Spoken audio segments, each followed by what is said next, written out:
Breaking news చూస్తున్నాం. ఈరోజు తెలంగాణలో మరో కొత్త రాజకీయ పార్టీ పుట్టబోతోంది. కవిత కొత్త పార్టీ ప్రకటన ఈరోజు 10 గంటల సమయానికి వర్చువల్ వేదికగా జరగబోతోంది. అయితే తెలంగాణ ప్రజా జాగృతి అనేది కవిత కొత్త పార్టీ పేరున్నట్టుగా తెలుస్తోంది. సో 10 గంటలకి దీనిపైన అధికారికంగా ప్రకటించే అవకాశం ఉంది. మేడ్చల్ జిల్లా మునీరాబాద్లోని అద్వయ కన్వెన్షన్లో ఈ పార్టీ ఆవిర్భావ కార్యక్రమం ఉండబోతోంది. సో పార్టీ జెండా ఎజెండాని కవిత ఆవిష్కరించబోతున్నారు. ఇక తెలంగాణ మ్యాప్తో పార్టీ జెండా ఉండబోతోంది. పార్టీ జెండాలో 3 కలర్స్ ఉండబోతున్నాయి. పసుపు, ఆకుపచ్చ, మధ్యలో బ్లూ కలర్ కూడా ఉండే అవకాశం ఉంది. పసుపు ఆకుపచ్చ చీరలో స్టేజ్ పైకి కవిత రాబోతున్నారు. అయితే కవిత పార్టీలోకి బీఆర్ఎస్ నేతలు చాలా పెద్ద సంఖ్యలో చేరే అవకాశం కూడా ఉన్నట్టుగా జాగృతి నేతలు చెప్తున్నారు. బీఆర్ఎస్ ఎమ్మెల్యేలు తనకు టచ్లో ఉన్నారంటున్నారు కవిత స్పీచ్ పైనే రాజకీయ వర్గాల ఆసక్తి రేపుతోంది. రాష్ట్రంలోని అన్ని జిల్లాల నుంచి సభకి అతిథులుగా వస్తున్నారు చాలామంది. సుమారుగా అక్కడ ఇక సభ ఆవిర్భావం, పార్టీ ఆవిర్భావం, సమావేశాలకు సంబంధించి దీంతో పాటుగా అక్కడ 34 రకాల తెలంగాణ వంటకాలతో కూడా భోజనాలు ఏర్పాటు చేశారట. సో సుమారుగా ఒక 50,000 నుంచి 1,00,000 మంది ఈ సభలో హాజరయ్యే అవకాశం ఉంది. సో తను ముందుగానే చెప్పారు అదొక కన్వెన్షన్ హాల్. సో పార్టీ ఆవిర్భావం కోసం తీసుకుంది కాబట్టి అక్కడ వరకే లిమిటెడ్గా ఉంటుంది. ఆ తర్వాత ఒక భారీ బహిరంగ సభ ఏర్పాటు చేస్తారని చెప్తున్నారు. తెలంగాణ ప్రజా జాగృతి TPJ 3 రంగులతో ఈ జెండా ఉండబోతోంది. ఆకుపచ్చ, పసుపు అండ్ బ్లూ కలర్, ఈ 3 రంగులు ఉండబోతున్నాయి. అయితే ఆకుపచ్చ, పసుపు రంగులో ఉన్నటువంటి ఆ ఇండికేషన్తోనే ముందుకు వెళ్ళే అవకాశం ఉంది. సో ఇక్కడ మనం చూస్తున్నాం బతుకమ్మ ఉన్నటువంటి ఒక ఫోటోని అక్కడ ఏర్పాటు చేయడం జరిగింది సభ ప్రాంగణం దగ్గర. సో చిన్న పాప చేతిలో వచ్చే బతుకమ్మ, తర్వాత ఒక మహిళ బతుకమ్మని పట్టుకున్నట్టుగా ఒక ఫోటో. సో ఇది అక్కడ పోస్టర్గా అక్కడ ఒక విగ్రహాన్ని ఏర్పాటు చేశారు. తర్వాత జ్యోతిబాయి పూలే విగ్రహం ఉంది. ఆ తర్వాత అంబేద్కర్ విగ్రహం కూడా ఏర్పాటు చేశారు. సో సభకు సంబంధించి ఎక్స్క్లూజివ్ విజువల్స్ మీరు చూస్తున్నారు. ఎగ్జాక్ట్గా 10 గంటల సమయానికి ఈ పార్టీ అనౌన్స్మెంట్ జెండా ఎజెండా అని ప్రకటించబోతున్నారు కవిత. సో దీనికి సంబంధించి మరిన్ని అప్డేట్స్ ప్రతినిధి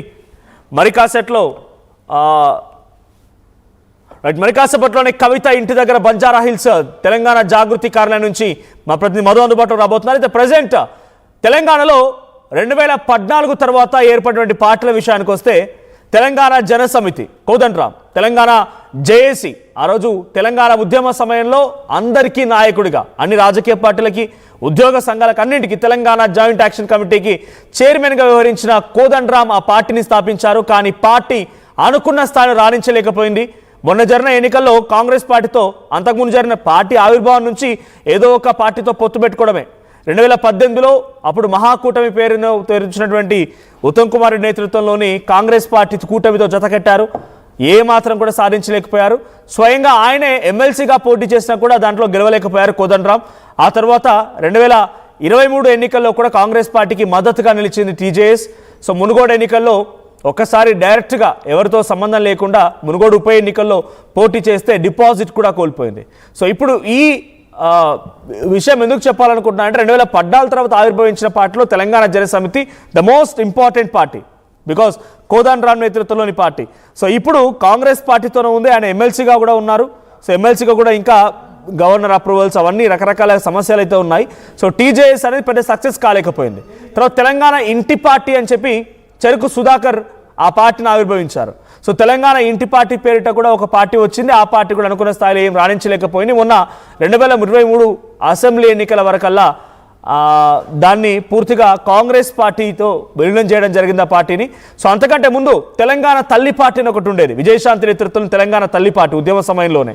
ఆ తర్వాత ఉద్యమ నేపథ్యంలో చాలా క్రియాశీలకంగా ఉద్యమాలు నడవాలి కాబట్టి తెలంగాణ తల్లి పార్టీని TRS పార్టీతో అప్పుడు విజయశాంతి విలీనం చేయడం జరిగింది. సో ఇలా రాజకీయ పార్టీలు కేవలం తెలంగాణ ఎజెండాతో, తెలంగాణ జెండాతో వచ్చినటువంటి పార్టీల్లో తెలంగాణ జనసమితి, తెలంగాణ ఇంటి పార్టీ, తల్లి తెలంగాణ పార్టీ, తెలంగాణ రాష్ట్ర సమితి ఇవన్నీ కూడా ఇప్పుడు తెలంగాణ ఎజెండా, తెలంగాణ జెండాతో వచ్చినప్పటికీ కొంత కనుమరుగైపోయాయి. ఇంక్లూడింగ్ TRS కూడా. ఎందుకు TRS కనుమరుగైపోయిందనే మాట చెప్తున్నానంటే TRS కాస్త BRSగా మారిపోయింది. సో తెలంగాణ జెండా ఎజెండా వాళ్ళ భావాలో ఉండొచ్చు కానీ పార్టీ రాష్ట్ర స్థాయి పార్టీగా ఇప్పుడు జాతీయ స్థాయి పార్టీని ప్రకటించేసుకున్నారు కాబట్టి ఆ పార్టీ కూడా తెలంగాణ కేవలం సెంటిమెంట్గా ఉన్నటువంటి రాజకీయ పార్టీ నుంచి రాష్ట్ర జాతీయ స్థాయికి వెళ్ళిపోయింది. అది కూడా తెలంగాణ సెంటిమెంట్ని కోల్పోయింది. సో ఇప్పుడు తెలంగాణ సెంటిమెంట్తోని సామాజిక తెలంగాణ, బీసీల ఉద్యమము, తర్వాత మహిళల రిజర్వేషను, సామాజిక న్యాయం, ఇవన్నీ రకరకాల పేరుతో పూలే అంబేద్కర్ ఆశయాల సాధన వీటన్నిటి పేరుతో కవిత కొత్త పార్టీని తీసుకొస్తున్నారు.